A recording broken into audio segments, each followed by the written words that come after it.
Hey, this is Paolo. This is Corey. We're from Trivium. You're watching 8747 Productions.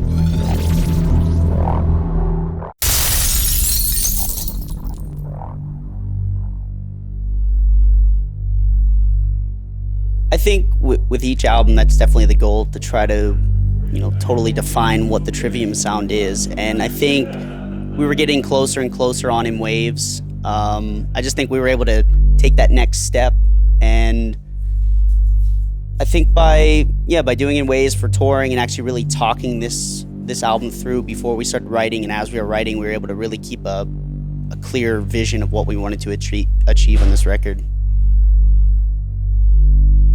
Well, like the last couple records, we did, we were touring a lot, so we did a lot of stuff like writing on tour, and especially after, putting out In Waves and touring on it and playing the songs in the record and seeing like what elements in the songs really worked really well live and what got like people's reactions the best, that we kind of wanted to take a lot of those elements and really kind of like push it forward with like the groove element and just bigger hooks and everything. So it was kind of like going into writing, we had like certain things that we kind of established a little bit on the In Waves record that we wanted to kind of just make it more of the focal point and really kind of take those things and expand upon them.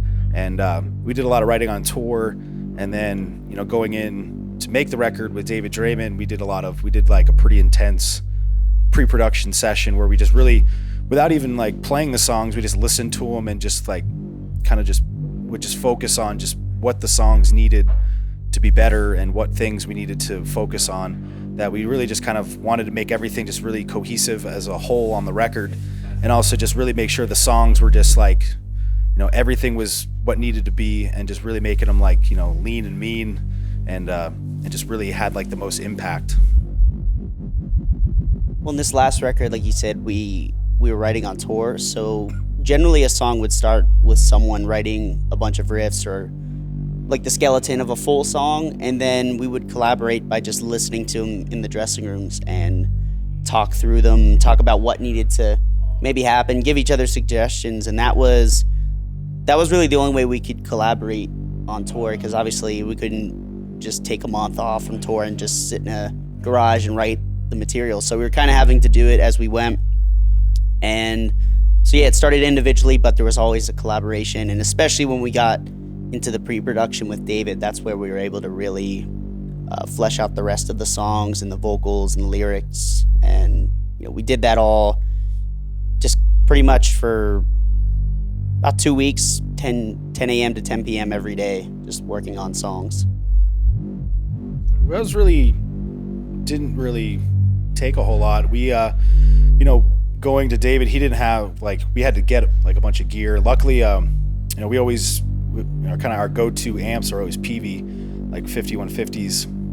And the main guy, the rep for PV, actually lived down the street from Draymond's house, so he just drove over and brought us a bunch of gear, and pretty much we used the same setup like on almost every record. So it's like we know the gear so well that it took like no time at all to get the tone up and recording. And also we always do DI, and then when we actually mixed the record with Colin, and once he did his thing, we just reamped it to kind of like get the tone to fit even more with what everything else started to sound like once the drums were finalized and everything. So we didn't really, it wasn't like the goal was just like spend like days on end trying to find like this guitar tone that would probably get replaced or redone in the mixing process. So it was like all the tones was just like get something that you can play off of, that you kind of feel inspired to play on, that sounds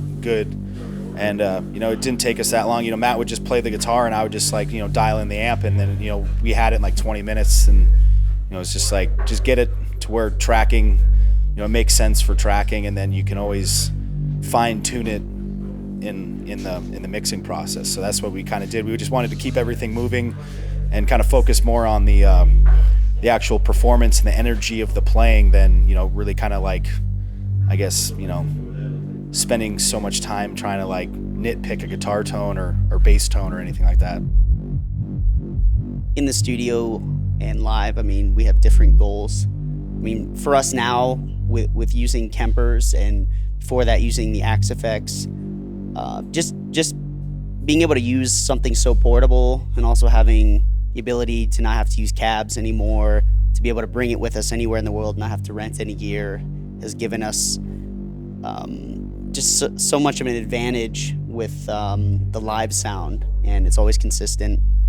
In the studio, I mean, you can get, it really depends. I mean, now that we've actually reamped an album with a Kemper, that's kind of changed the game for us, because always before it was reamping with real amps, and I definitely think using real amps in the studio is great, but Kempers match them so dead on that I can't tell the difference. I mean, when I went over for the mix this time, and when Carl, who was helping Colin mix the album, he's like, I'm gonna reamp a song real quick and then we'll get into the mix. And I'm like, all right, cool. And I'm looking around for an amp, and he points to this thing, this like futuristic looking thing up on the desk. I'm like, what's that? He's like, well, it's the Kemper. This reamps it. And when he did it and soloed the tone, I couldn't believe how good it was.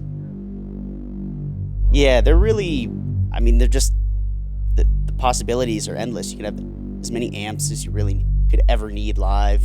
The effects sound great. It's the first time I've ever used anything like that for bass, and it's the best bass tone I've ever had.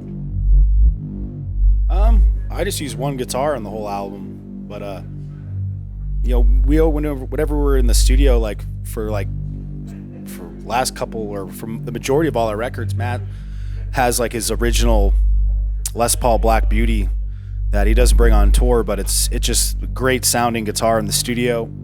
So we always have that. And then I brought a couple guitars. Like one of the guitars I used on In Waves, and then I had my signature guitar that I had been touring for the last like 7 months of In Wave cycle, that I just knew it sounded great, it played awesome. So once I plugged it in the studio, it just, you know, there's no need to like bring like 40 guitars and dick around with that, because it's not really like our style. So it's just, we just had, and Paolo has like his basses that, you know, I use like I have a Mockingbird I used to bring on tour, but it's become the bass I've used every album, and I just leave it at home.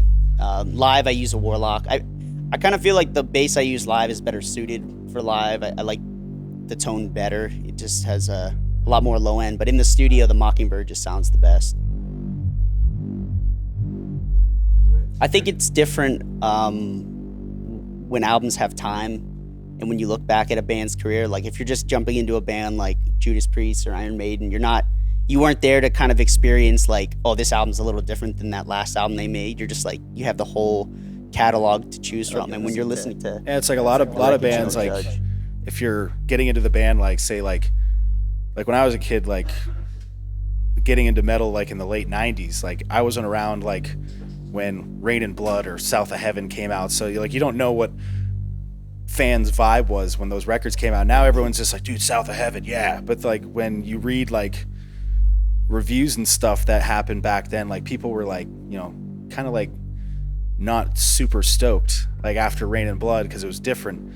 And a lot of stuff, like even with us, like, you know, we'll put out a record and 5 years later, like the reaction you get from people is like, oh, that was your best records, one of the best records, like my favorite record of all time or whatever. And you're like, well, when that record came out, you know, there's a lot of people that were, you know, kind of like, it was like split in half. Like some people loved it, some people were like, oh, it's not like your other records or something like that. But then as time goes by, like people's perceptions change, they forget about that. Well, you're kind of listening to the music without any I mean, if you're getting into like an album like for us, Shogun, now you're not probably reading any interviews and stuff and reviews for it. You just stumbled upon it and you're just listening to it with an open mind.